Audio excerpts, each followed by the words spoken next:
So this morning we had the amazing opportunity to plant 3 olive trees, and it felt so symbolic to have we have the 3 Abrahamic faiths represented. So we have Christians, Muslims and Jews amongst the participants. And as we were planting the trees, we were each reflecting on what our faith and what God calls of us in terms of stewarding the environment. So looking at stories of creation in our scripture, what does that mean for us as we think about the world and as we act in the world?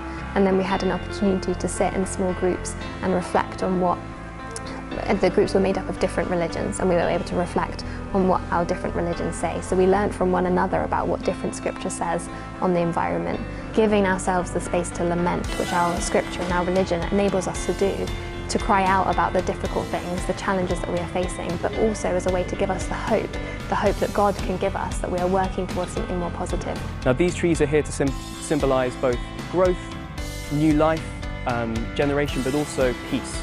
And we want to discuss together as a forum, how do we use this symbol as something that understands where we are in this moment now, but also where we want to get to in the future. And we've discussed as a group some of the activities and projects that we might be able to do that take us beyond symbols and challenge some of the status quos and the deadlock at the moment in the climate discussion to actually move forward for a world that we can all live in.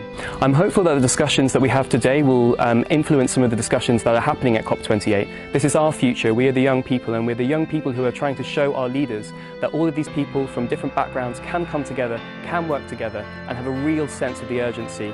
And we want our leaders to understand that and to work just as hard. Planting trees, coming up with different solutions to address climate change and impact the world we live in is something that's rooted in my faith, and I'm so happy that I was able to engage in that here. Doing that activity really solidified for me how our different faith groups all have the same mission and values and principles when it comes to taking care of the earth that we live in.